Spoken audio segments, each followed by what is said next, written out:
Isadoramun has a sleepover. Chapter 1. We are going to have a competitions.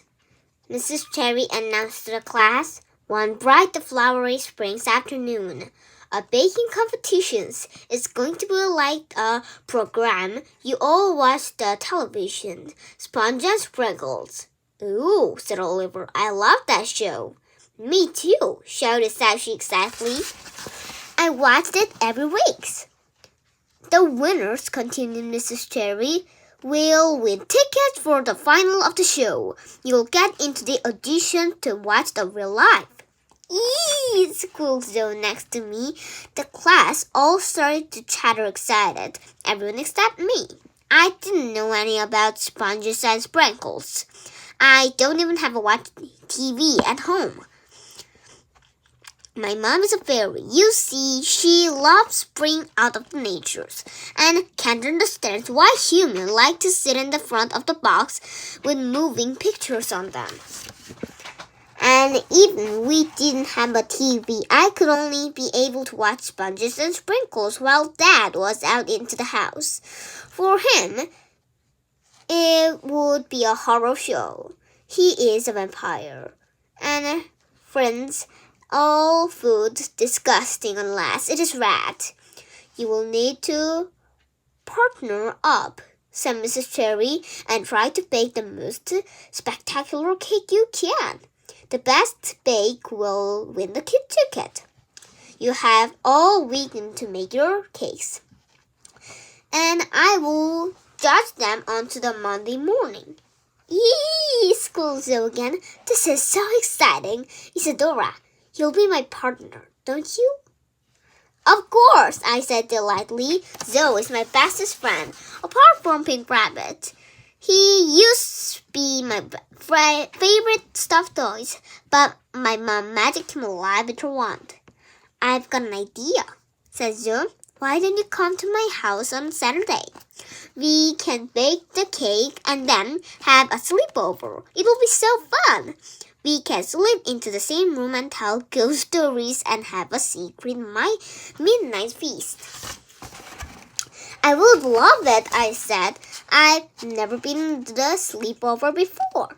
I get my dad, Mom, to ask your mom after school. Then, said Zoe. Oh, it'll be so fun. I can't wait. We are going to have a sleepover too, said Oliver. From behind us, Bruno and I am going to make the best cake in the world. It's going to be a dinosaur one, said Bruno, with green. Shh, said Oliver. Don't tell them our plans. Oops, sorry, said Bruno, turning red. It's not going to be a dinosaur one. It's okay, said Zoe. Don't worry. We don't steal your idea. We have a much better one. Do we? I asked as we packed up our things to go home. Well, whispered Zoe, not yet, but we will. Isadora going on a sleepover, said Mom at breakfast that evening. We have 2 breakfasts in our house because Dad sleeps through the day and wakes up at night. A sleepover, said Dad. Why? For fun, said Mom. Humans like them, apparently. They do, I said. My friends are always having a sleepover. Zoe said you get to stay up all night and have a midnight feast. Oh, asked Dad, confused. That just sounds like my normal life. He continued to suck his red juice through a straw, making the horrible sparkling sound. When he finished, he wiped his mouth and said, Humans are funny creatures. The next day, I spent the afternoon packing my bags for the sleepover. I wanted to make sure that I didn't forget anything.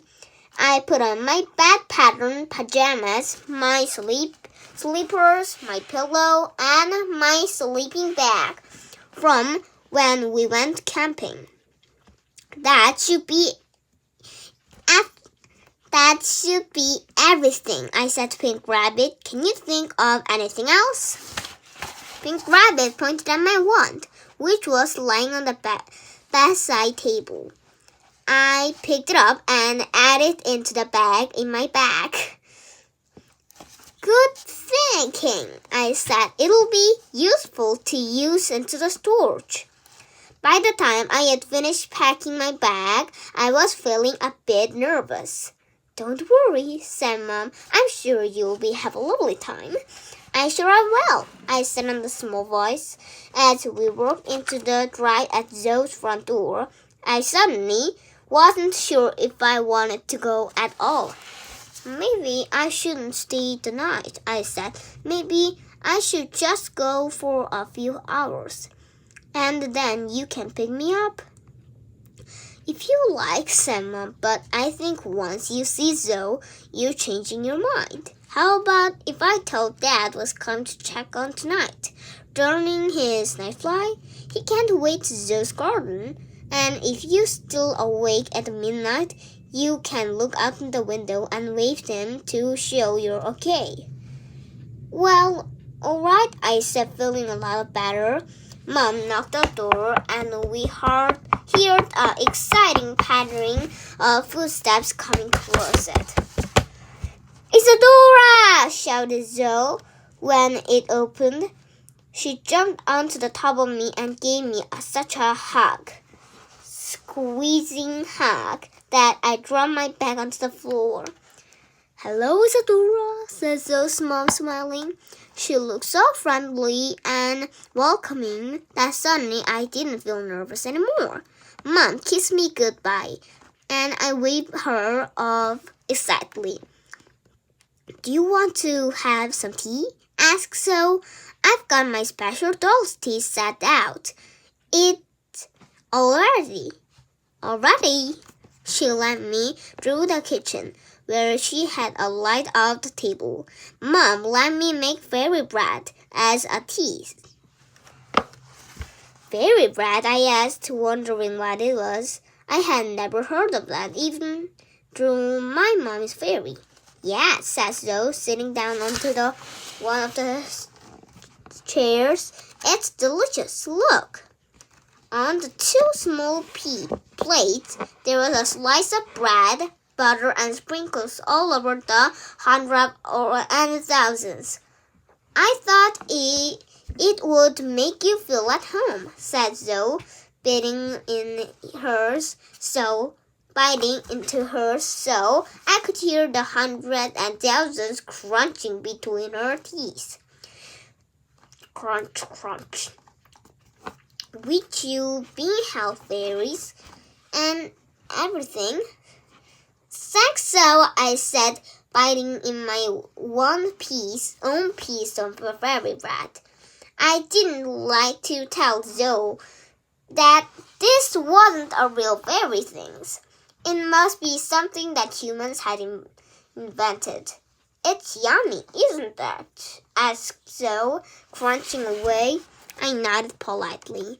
My mouth was too full of butter and cake sprinkles to speak. The fairy bread was nice, but not quite as nice as my usual peanut butter sandwich snack. While we ate it, we watched the small television on the kitchen wall. An episode of Sponges and Sprinkles was on. 5 people stood behind the pale pink counters, with mixing bowls and wooden spoons in their hands. 1, 3, 2, 1, bake! Shouted the presenter, whipping Miss Fulch. She was so excited, and her ice cream stool on her hair were wobbling into the place. The contestants' stories were slowly pouring ingredients into their bowls: butter, sugars, flowers, chocolate crisps. Both of us sat in front, our eyes glued into the screen.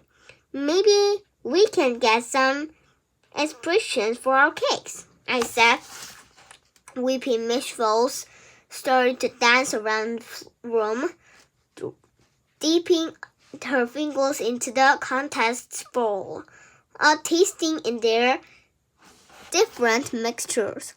Lovely, she cried. Ooh, cement. Lemons. She said into the beaming smile in the camera, all her white teeth flashing. She's so fun, said Zoe. I would love to meet her. Well, maybe we can, I said, if we win competitions.